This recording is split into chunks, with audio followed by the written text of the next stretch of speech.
I just think it's messy, isn't it? Because, like, all of these things that you're saying, I'm nodding along with a lot of them, but also did win away to Tottenham, did win away to Villa, played City, Liverpool, played well in both those games. There's been lots good this season. It's sort of easy to forget that just because the last few games haven't gone great, this isn't some disaster season. Yeah, the league table looks bad, and that's partly because Liverpool are flying rather than just that Arsenal are slipping. And it's also worth reminding ourselves that Arsenal were, I think, 5 points off the top at New Year's last year and still made it very, very close. So it's too early for crisis talk, I think, and some of that is easy to fall into. Having said that, I think I saw a number earlier, and I'm going to get it wrong because I haven't got it in front of me, but I think it was 7 of the last 10 games with less than 1 expected goal from open play. There has been over-reliance, over-comfort on the fact that the set pieces have been so good. There has been an over-tendency, I think, to drift into this physicality is everything mindset because it's worked in some of these games. Mm-hmm. And I think there is something that's been a little bit lost along the way in terms of the creativity of the build-up and having more than one way to play. I think that the set-piece situation is definitely something that we've improved upon. That's clear to see.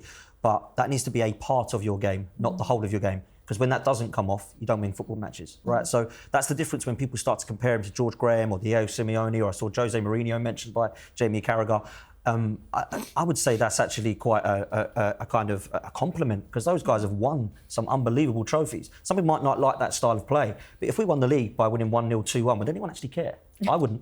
I'd be surprised. I'd be really happy. Yes, I want to win it like Pep. I'd love to win 4 or 5-0 every game, but let's actually win games that way. When you're not winning games playing that way, that's when it's bad. That's when you look at West Ham fans under David Moyes and say, was it that great? Well, no, we didn't enjoy the football. So when we were losing, it was really bad and horrific to watch. And I think that I'm not comparing Arteta to David Moyes like Jacob has here, but I will. Yeah, there is for my liking as well. I must say that. However, I must say that I do think that should be a part of our game, not the sole part of it. And we've seen in 2022-23, like back in the last season, we can play very attractive attack style play. So I don't know where that's gone.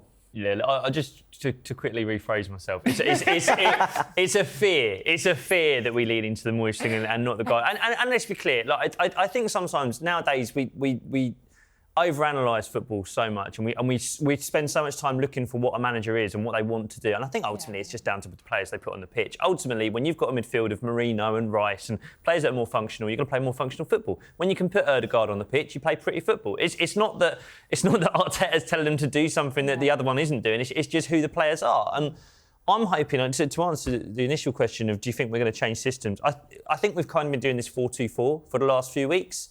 And that's just because we don't have our third midfielder in Odegaard. Hopefully, Odegaard, he only really got 5 or 10 minutes against Inter Milan, so I'd be surprised if he can do 90 against Chelsea. But if he can, I'd like to see us back to the 4-3-3. I'd like to see it back to being Kai really being a focal point and stretching teams. Because when he stretches teams, if he stretches teams and pulls defenders away, that creates the space in the middle of the pitch that we can exploit.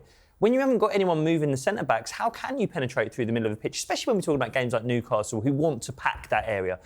Bournemouth did it really well. They did it against City as well. We're not talking about bad teams who've done this to us. We should remind ourselves that. I know Newcastle haven't been great this season, but they got that result against Chelsea in the Carabao Cup, and I thought as soon as they beat Chelsea, and that was with Anthony Gordon on the right-hand side as well, I did think, right, they're ready for us now. St James's Park, it's never a happy hunting ground for us. And good teams have stopped us in the way that those good teams have stopped other teams as well. This Chelsea game is a massive opportunity for us to lay down a marker, return to what we're good at with the 4-3-3, and hopefully go into the next international break with a bit of hope. It's must win.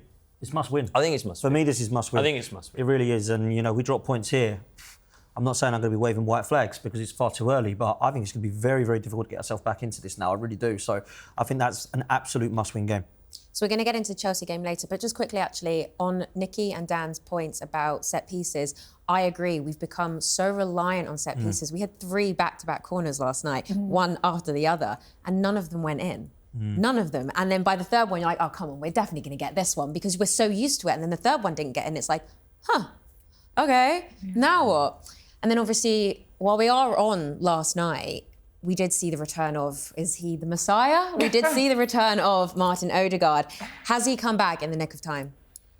It's just hard to know, isn't it? Until we see him and his fitness levels and how quickly he can get back to full fitness. It's a question we can't answer. But certainly it would be nice to see him on the pitch against Chelsea this weekend. Yeah, certainly. I mean, last night he came on for only a few minutes. I didn't actually think he was going to get on at all. So to see him was great. I would argue maybe we could have seen him for a bit longer, but obviously he knows it better than what we do.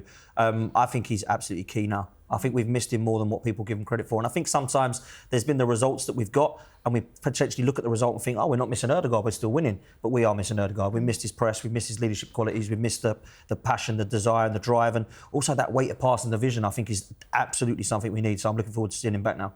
Yeah, fingers crossed he can play. And I think one thing Dan just mentioned there, which is a big thing, is the press. That's one thing I felt really let down by recently, is the way we haven't pressed teams. I look at a Newcastle team who are trying to play out from the back with Nick Pope and Fabian Schär, and you think, can someone put him under a bit of pressure? Do you know what I mean? So yeah, you'd hope he's fit, you'd hope he's ready. I do still think that's an over-reliance that we have to fix in a transfer window soon. But yeah, he's the one player that you can really picture just beating someone in the middle of the pitch and threading a pass through. And hopefully that's something he can bring back, because you know, against Newcastle, against Inter Milan, our biggest goal threat looked like Gabby Magalhaes, our centre-back. And it's not good enough for an Arsenal team that want to win a title. I agree.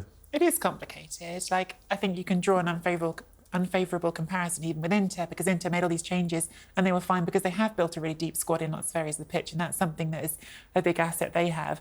But at the same time, irreplaceable players are always irreplaceable. Yeah. It's the same reason that Manchester City are talking so much about, oh, Rodri's gone. You can have a great squad, but when you lose one of the best players in the world, it hurts you. Like, there's no way around that.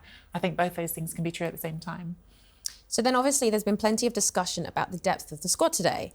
Have Arsenal's fringe players like Jesus and Sterling been good enough? And did we do enough in the transfer window? I think you can question the transfer window. I certainly think the Sterling signing, especially following Enzo Maresca's comments about Sterling in the summer, I think he specifically said he's not a winger that I can use.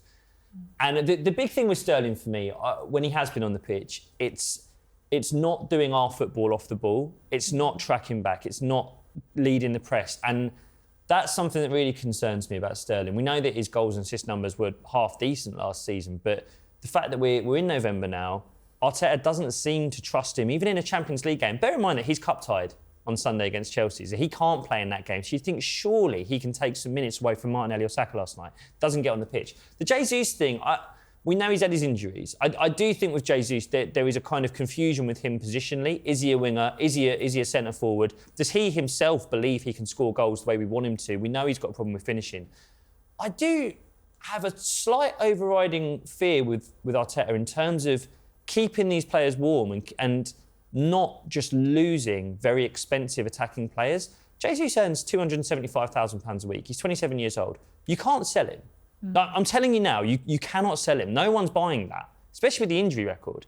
So you have to get something out of it. And I am a bit concerned that there seems to have been a few of these players that we've had over the last 5 years, experienced attacking players who Arteta has a look at and then decides he can't get anything out of them.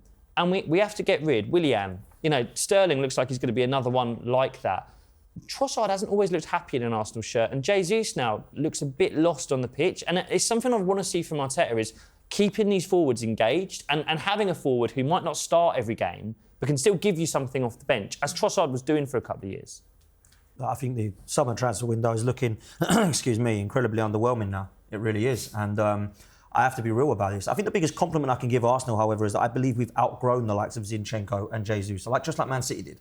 I think we're now at the stage where we need better than that coming off from the bench. So that's probably a big compliment I can give. However, when we were told to be excited, you'll be happy at the end of the window, and then it's Raheem the Dream is our actual main signing.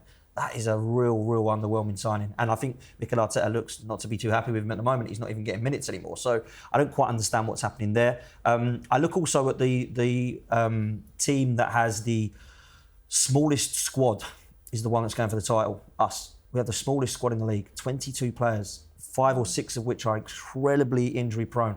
On the top of the fact we have 4 players that don't normally get injured in Ben White, Declan Rice, Saka, and of course Odegaard now, that on top of the 6, that means you've got about 12, 13 players at the moment to pick from, which is why we're talking about Lewis Skelly being on the bench, which is why we're playing a 16-year-old in goal, which is why we've got the likes of Ethan Manieri that people are talking about. And I don't think that's what we should be doing when we're going for a title. So I look at players now that are injury prone like Tomiyasu. What do we need to do there with his future? He's really got to prove that he can stay fit. Calafiori, we've mentioned, has just walked in. He now is injury prone. We've got Zinchenko who gets injured a lot. Jesus gets injured a lot. We haven't even mentioned Thomas Partey yet. So there's a real small squad here that we need to look at, and I don't think that's ready to go on all four fronts. And that was why the summer transfer window for me was not a very high mark.